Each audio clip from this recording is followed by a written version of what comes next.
Hello friends, welcome back to our YouTube channel Gyan ka पिटारा। तो अब हम चैप्टर 2 पॉलिनोमियल्स के ही अगले टॉपिक अलजेब्रिक आइडेंटिटीज़ की तरह पढ़ेंगे। पिछली वीडियो में मैंने आपको बताया था कि पॉलिनोमियल्स क्या होते हैं, पॉलिनोमियल कितने टाइप के होते हैं, अलजेब्रिक फंक्शन क्या होते हैं। तो मैंने आपको सब चीज़ पढ़ाया था, तो उम्मीद है कि वो सब आपको याद आया होगा और आपको समझ में आया होगा अच्छे से। ठीक है, तो अब अलजेब्रिक आइडेंटिटीज़ के बारे में पढ़ते हैं। और वीडियो को लाइक करें, शेयर करें और अपने दोस्त के साथ शेयर करें और सब्सक्राइब भी करें। तो जो अलजेब्रिक आइडेंटिटी जो हमें इस चैप्टर में यूज होंगी और हमारे आगे को भी यूज होंगी, वो सारी इक्वेशन मैंने यहाँ पर लिख दी हैं।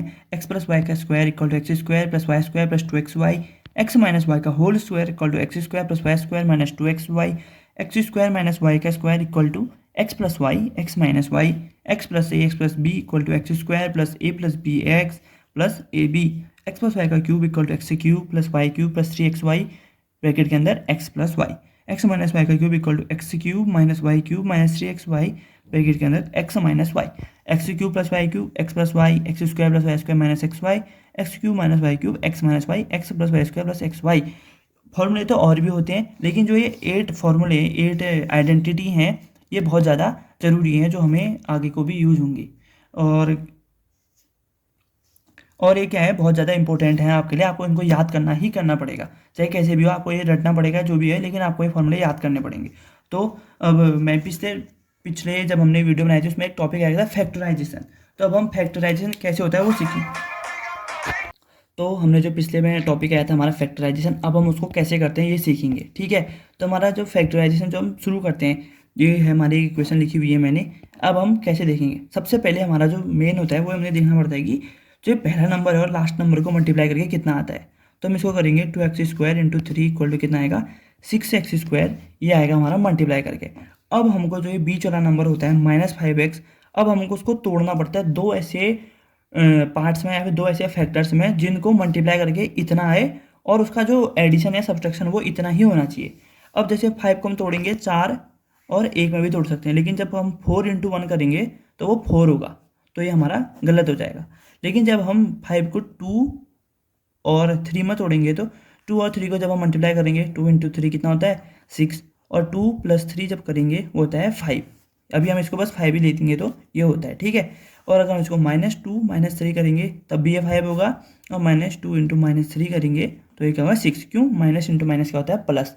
तो सिंपल सी चीज़ ये होती है कि हमें याद रखना पड़ता है कि हमें जो पहला और लास्ट नंबर को मल्टीप्लाई करना है और बीच वाले को हमको तोड़ना है, ताकि जो वो उसके लास्ट के प्रोडक्ट के बराबर आए। तो यहाँ पर देखा आपने -2 -3 -5 आया, तो अब हम इसको ये भी इक्वेशन में पुट करेंगे। 2x स्क्वायर माइनस, इसको हम इक्वल टू 0 ले लेंगे इक्वेशन को, क्योंकि ये फैक्टराइजेशन है। -5x की जगह क्या लेंगे हम, ब्रैकेट के प्लस बाहर आ जाएगा, अंदर -5x प्लस 3 इक्वल टू 0। ठीक हो गया। अब आएगा 2x स्क्वायर प्लस, हमने -5x को इसमें तोड़ा है, -2x -3x plus 3 is equal to 0। ठीक हो गया। तो अब हम करेंगे 2x स्क्वायर माइनस 2x, कहते हैं प्लस माइनस माइनस, फिर से प्लस माइनस माइनस होगा, बाहर लाएंगे ब्रैकेट के, प्लस 3 इक्वल टू 0। अब हम क्या करते हैं, इन दो को लेके इनमें से एक चीज़ कॉमन लेंगे और इन दो को लेके इसमें से एक चीज़ कॉमन लेंगे। ठीक है, अब हम इसमें से कॉमन लेंगे 2x कॉमन लेंगे, देखो फिर अंदर बच गया x, क्योंकि 2x into x 2x square, फिर यहाँ बच गया -1, 2x इंटू -1 -2x, फिर -3 आया, फिर आ गया x -1 इक्वल टू 0। तो अब आएगा 2x -3 और x -1 इज इक्वल टू 0 आ गया। तो अब हम ये 2x -3 को हम 0 के इक्वल रखेंगे, तो 2x इक्वल टू 3, ये तो ट्रांसपोर्टेशन मेथड है, माइनस को उधर लेंगे प्लस हो जाता है। ठीक हो गया। और फिर जो x है 2 यहाँ मल्टीप्लाई में है तो यहाँ जाके डिवाइड हो जाएगा, हमारा एक 0 या फिर एक फैक्टर ये हो गया। ठीक है, और जो दूसरा फैक्टर होगा x -1 इक्वल टू 0, वो हो जाएगा x इक्वल टू 1। ठीक है दोस्तों, तो उम्मीद करता हूँ कि आपको ये समझ में आएगा। ज़्यादा कुछ नहीं है, बस हमको पहले और लास्ट नंबर का प्रोडक्ट करना है, फिर बीच वाले को हमको ऐसे तोड़ना है कि जो उनका सम हो इसके ही बराबर हो, खुद के बराबर हो, और उनका जो मल्टीप्लाई हो प्रोडक्ट हो वो इन दोनों के बराबर हो। ठीक है, फिर हम उसको ऐसे करेंगे, फिर दोनों में से एक एक चीज़ कॉमन लेंगे, इसमें से ये कॉमन इसमें से ये कॉमन, फिर इन दोनों को एक साथ और इन दोनों को एक साथ लिख के x -1 हो जाएगा। ये दोनों कॉमन है तो x -1 हो जाएगा, और 2x -3 है तो 2x -3 हो जाएगा। फिर दोनों को 0 के इक्वल रखेंगे, ये रखा हमने, और यहाँ से एक फिर 0 या फिर फैक्टर या फिर प्रोडक्ट कुछ भी कह सकते हो, एक यहाँ आया और ये जो दूसरा जीरो और फैक्टर था वो ये आया। ठीक है, अब ये था सिंपल फैक्टराइजेशन मेथड। उम्मीद करता हूँ कि आपको समझ में आ गया होगा। तो अब हम आगे बढ़ते हैं 3 को। अब हम जो इसका अगला टॉपिक है relation between zeros and coefficient. Zeros क्या होते हैं मैंने बताया था, क्वाड्रेटिक इक्वेशन में 2 जीरोस होते हैं, मतलब 2 फैक्टर होते हैं, उसको हम जीरोस कहते हैं। और कोफिशिएंट क्या होता है, किसी भी इक्वेशन में जो जैसे 3x² उसका कोफिशिएंट क्या होता है 3, x² कोफिशिएंट 3 होता है। तो इसका मतलब हमें उन दोनों के बीच में हमको क्या रिलेशन होता है वो निकालना है। तो हम मान लेते हैं एक इक्वेशन मानते हैं, let ax² plus bx plus c, ठीक है, इक्वल टू 0। हमने एक इक्वेशन मान ली, ये हो गई हमारी इक्वेशन। तो अब हम यहाँ पर ये कौन सी इक्वेशन है, ये क्वाड्रेटिक इक्वेशन है। ठीक है, मैं यहाँ ब्रैकेट में भी लिख देता हूँ क्वाड्रेटिक इक्वेशन। क्वाड्रेटिक इक्वेशन क्यों है, क्योंकि इसमें जो हाईएस्ट डिग्री है वो 2 है, क्वाड्रेटिक इक्वेशन। तो ठीक हो गया दोस्तों। तो अब हम आगे बढ़ते हैं। अब क्वाड्रेटिक इक्वेशन है तो इसके कितने रूट्स होंगे, 2 रूट्स होंगे। तो अब हम मान लेते हैं कि लेट इट्स जीरोज, या फिर जीरोज या फिर रूट्स कुछ भी कह सकते हो, it's zeros be alpha comma beta. Alpha comma beta, ये जो बीटा होता है इसके 2 रूट्स हो गए। ठीक है, इस क्वाड्रेटिक इक्वेशन के 2 जीरोज होते हैं, यहाँ पे 2 रूट्स जो होते हैं वो हो गए अल्फा कॉमा बीटा। अब हमको ये जो ये मेथड होती है इससे हम पता कर सकते हैं कि जो हमारे किसी भी इक्वेशन के हमने फैक्टराइजेशन करके जो फैक्टर निकाले हैं, हम उसी इक्वेशन को ऐसे करके कंपेयर करके, इस इक्वेशन से कंपेयर करके हम ये पता कर सकते हैं कि हमारा जो फैक्टर आ रहे हैं वो सही आ रहे हैं कि नहीं आ रहे। तो पहला जो होता है सम ऑफ जीरोज, पहला जो होता है sum of zeros. Sum of zeros बोले तो 2 जीरो ये हैं, alpha plus beta equal to ये होता है minus coefficient of X upon coefficient of x²। तो माइनस कोफिशिएंट ऑफ एक्स कितना हो जाएगा, कोफिशिएंट ऑफ एक्स कितना है देखिए यहाँ पर ये b है, तो minus b upon coefficient of x² कितना है a। तो यहाँ से ये हो जाएगा माइनस b अपॉन a। ठीक हो गया दोस्तों, ये हो जाएगा माइनस b अपॉन a। वैसे ही अब हम इनका निकालेंगे प्रोडक्ट ऑफ जीरोज, ये हो जाएगा अल्फा इंटू बीटा। ठीक हो गया। तो अब यहाँ पर होता है कोएफिशिएंट नहीं होता है इसमें होता है लास्ट वाले टर्म कांस्टेंट टर्म में क्या बताया था, जिसकी वैल्यू चेंज नहीं होती। इसमें कांस्टेंट टर्म है सी। ठीक है, ये सी कोई नंबर होगा, यहाँ पर हमने बस लेट मान रखा है। तो और नीचे हो जाता है वही सेम रहता है कोएफिशिएंट ऑफ x²। तो यहाँ पर क्या हो जाएगा, अल्फा बीटा कितना हो जाएगा c अपॉन a। ठीक हो गया। अब आगे कहोगे क्या कहते हैं कि ये जो ये है ये यूज कहाँ होगा। जैसा हमने अभी एक इक्वेशन निकाली थी, एक इक्वेशन करी थी वाली, इसमें इसके फैक्टर है 3/2, 1। ठीक है, हम इसको ऐसे भी लिख सकते हैं 3/2, 1। तो अब इन फैक्टर से हम अगर हमको चेक करना है कि हमारी इक्वेशन सही है कि नहीं है, या फिर हमारे जो ये रूट्स निकले हैं ये सही है कि नहीं है, हम इसको इस इक्वेशन से जो ये दूसरी इक्वेशन है उससे भी हम सेम रूट से निकालने की कोशिश करेंगे। ठीक हो गया। अब हम ये इक्वेशन ले लेते हैं। जैसे ये इक्वेशन है हमारी, कितनी है equation, 2x² minus 5x plus 3। अब हमको निकालना है इसका sum of zeros. Sum of zeros क्या होता है आपको पता है, अल्फा प्लस बीटा। तो आपको पता है सम ऑफ जीरोज कितना होता है, माइनस कोफिशिएंट ऑफ एक्स का कितना कोफिशिएंट है -5 upon coefficient of x² coefficient कितना है 2। तो ये सम ऑफ जीरोज कितना हो गया +5/2। प्लस क्यों हुआ है, मैंने +5 होता है। अब हमारा ये आया 5/2। अब हमारा जो अल्फा और बीटा थे 3/2, 1, इन दोनों को भी जब ऐड करेंगे तो इतना आना चाहिए, तभी हमारा क्वेश्चन ठीक होगा। तो हम करेंगे 3/2 + 1, इनका एलसीएम हो जाएगा 2। ठीक हो गया। तो 3 + 2 = 5/2। तो देखिए ये भी और ये भी सेम आ रहा है। तो यहाँ पर से हमारा आधा जो क्वेश्चन है वो ठीक हो गया, मतलब हमने जो रूट से निकाले, जो फैक्टर निकाले वो हमारे सही हैं। अब हम यहाँ से दूसरा निकालेंगे प्रोडक्ट ऑफ जीरोज। फटाफट से हम प्रोडक्ट ऑफ जीरोज भी निकाल लेते हैं। ये तो तो आप सोच रहे होगे ये sum of zero product of zeros कहाँ से आ रहा है। मैंने अभी आपको यहाँ तक बताया था, मैंने अभी आपको ये बताया है क्या कहते हैं कि हम कैसे जीरो और कोफिशिएंट के बीच में रिलेशन निकालते हैं। ये एक पार्ट है, ये दूसरा पार्ट है, यही जो है हम इस वाली इक्वेशन में इंप्लीमेंट कर रहे हैं। ठीक हो गया, तो उसी से हम ये चीज़ निकालें। अब हम प्रोडक्ट ऑफ जीरोस निकालेंगे। प्रोडक्ट ऑफ जीरोस कितना होता है, अल्फा इंटू बीटा। मतलब जब 3/2 इंटू 1 को जब हम मल्टीप्लाई करेंगे तो हमारा 3/2 ये भी इसके बराबर आना चाहिए। तो ये तो हमारा 3/2 आ गया। अब हम देखते हैं प्रोडक्ट ऑफ जीरोस कितना है। प्रोडक्ट ऑफ जीरोस कितना होता है, C/A।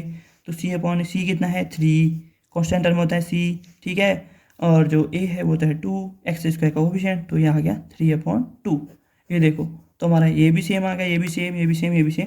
तो हम इससे कह सकते हैं कि जो हमने फैक्टर निकाले थे इस वाली इक्वेशन के, जो ये फैक्टर आए थे हमने यहाँ भी निकाले थे, वो ये जो इक्वेशन है वो ठीक हो गई हमारी। ठीक है, तो अब हम यहाँ से अगले टॉपिक पे पकड़ते हैं। और ये जो उम्मीद करता हूँ कि आपको समझ में आया होगा। मैंने आपकी ये एक्सरसाइज से क्वेश्चन तो नहीं निकाले, आपकी जो एक्सरसाइज में वो क्वेश्चन नहीं है, लेकिन आपकी एक्सरसाइज के जो भी क्वेश्चन है वो सारे इसी तरीके से होंगे और उसमें यही सारे फॉर्मूले यूज होंगे। तो आपको ये याद करने पड़ेंगे और फैक्टराइजेशन मेथड भी लगेगी उसमें।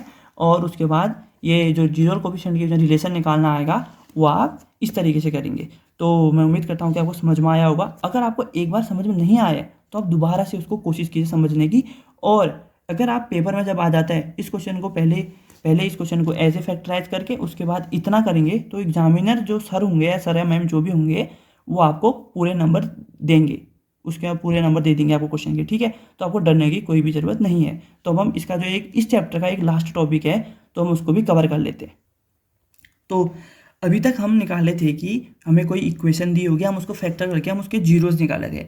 अब थोड़ा सा इक्वेशन बदल जाते, थोड़े से क्वेश्चन बदल जाएंगे। ठीक है, अब हमें जब जीरोस दिए रहेंगे, मतलब जब हमें उस इक्वेशन के फैक्टर दिए रहेंगे और हमें उस फैक्टर से इक्वेशन निकालनी होगी, तो कैसे निकालेंगे। तो आपके मन में भी कैसे आएगा यार, ये तो हमको पूरा उल्टा करना है। लेकिन इसके लिए भी एक सिंपल सा तरीका होता है, एक सिंपल सा फॉर्मूला होता है जो आपको याद करना पड़ेगा। ठीक है, तो वो फॉर्मूला होता है x² माइनस ब्रैकेट के अंदर alpha plus beta, bracket close, x plus alpha beta is equal to 0।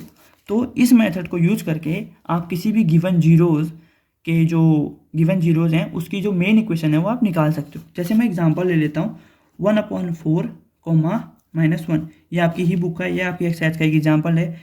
इसमें जो एक क्वेश्चन है ये भी इसको हम सॉल्व करते हैं। ठीक है, सॉल्व करते हैं। तो इसमें जो पहला नंबर होता है ये होता है sum of zeros. Sum of zeros, sum of zeros क्या होता है, इक्वल टू ब्रैकेट में alpha plus beta is equal to 1/4। ठीक हो गया। और जो ये दूसरा जीरो दिया होता है इसको हम कहते हैं प्रोडक्ट ऑफ जीरोज़। ठीक हो गया, ये होता है alpha into beta equal to -1। ये हमको गिवन है, यहाँ पर लिखेंगे हम गिवन, जो भी हम क्वेश्चन में गिवन है। अगर आप कभी भी पेपर दे रहे हैं तो आप पक्का से पक्का ये याद रख लीजिए कि जब भी आप कोई भी क्वेश्चन कर रहे हैं सबसे पहले आप गिवन लिखिए। जो आपको क्वेश्चन में दिया गया है जब तक आप उसको आंसर में नहीं लिखेंगे तब तक आप आंसर को आगे को सॉल्व नहीं कर सकते। ठीक है, तो अब इससे अब हम इसको सॉल्व करना शुरू करते हैं। हमने लिख दिया कि हमको क्वेश्चन में क्या क्या गिवन था। Sum of zeros alpha plus beta 1/4 दिया हुआ है, product of zeros alpha beta -1 हमको दिया हुआ है। अब हम मेन इक्वेशन निकालते हैं। अब हम लिखेंगे यूजिंग क्वाड्रेटिक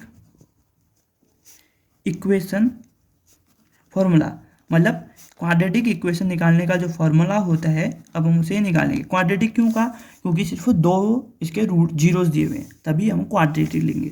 तो ये क्या होता है formula, x² minus alpha plus beta x plus alpha beta is equal to 0।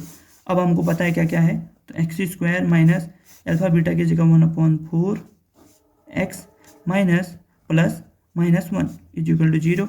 x² minus x/4 plus minus कितना होता है -1। अब हम इसका एलसीएम निकालेंगे, क्या होगा 4 होगा सबका एलसीएम, क्योंकि इसके नीचे पौना 1 इसके पे पौना 1। तो x² इंटू 1 4 जा 4 माइनस x इंटू 4 की टर्म 4 1 दे जाता है, -1 1 की टर्म 4 4 दे जाता है। तो ये हो जाएगा 4x² minus x minus 4 is equal to 0। ये इसके पौना 4 रहेगा। अब इस 4 को हम इधर ले जाएंगे, यहाँ मल्टीप्लाई में, यहाँ डिवाइड में, यहाँ मल्टीप्लाई में हो जाएगा।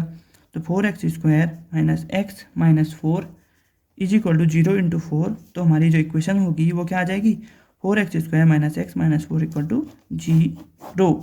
ठीक हो गया। तो ये है हमारा आंसर, ये हमारी मेन इक्वेशन है। अब हम यहाँ पर अगर आपको अच्छे से याद रखना है तो मैं लिख देता हूँ, when 0 is given then we find equation by using quadratic formula, quadratic equation formula, equation formula. तो ठीक है दोस्तों, अगर अगर अभी आप लोगों के पेपर देने में बहुत सारा टाइम बचा हुआ है, अगर आप लोग अभी से भी ये नोट्स बनाते हैं या फिर धीरे धीरे करके, मतलब डेली का जो भी मैं एक टॉपिक कवर कर रहा हूँ, अगर आपको इसको आप नोट्स बनाते हैं, अपनी कॉपी में नोट्स बना के लिख लेते हैं, तो आपके पेपर जो है अप्रैल से पहले या फिर मार्च अप्रैल तक जब भी होंगे, तब तक आप इसको, इस पूरी बुक को, मैथ की पूरी बुक को ईजिली कवर कर सकते हैं। ठीक है, तो आपको जो ये वाला फॉर्मूला ये तो बिल्कुल से बिल्कुल याद रखना ही पड़ेगा, क्योंकि ये क्वेश्चन भी इंपॉर्टेंट है, हल्के में मत लीजिए। ये वाला क्वेश्चन या फिर ये आएगा कि जीरो दिए होंगे, आपको इक्वेशन निकालनी होगी, या फिर इस टाइप का क्वेश्चन आएगा जहाँ पर आपको इक्वेशन दी होगी, आपको उसके जीरोस निकालने होंगे। ठीक है, तो उम्मीद करता हूँ कि आपको ये वीडियो समझ में आई होगी, आपको सारे फॉर्मूले याद करने हैं। अगर आपको कहीं पर भी कोई भी आशंका है या फिर कोई भी दिक्कत आ रही है, तो आप उसको कमेंट सेक्शन में बताइए, पूछिए, तो मैं उनको पक्का से पक्का आपको बताने की कोशिश करूँगा। और अगर आप चाहते हैं कि मैं किसी टॉपिक में या फिर किसी अदर टॉपिक में वीडियो बनाऊँ किसी और सब्जेक्ट से रिलेटेड, तो मैं उसमें पक्का बनाऊँगा, आप बस मुझे सजेस्ट कर दीजिएगा टॉपिक। तो ठीक है, मिलते हैं आपसे नेक्स्ट वीडियो में। Thanks for watching. और हाँ, याद से अगर आपको वीडियो पसंद आई है तो लाइक करना ना भूलें, शेयर करना ना भूलें और सब्सक्राइब भी कीजिए। तो ठीक है, मिलते हैं अगली वीडियो में। Thanks a lot for watching.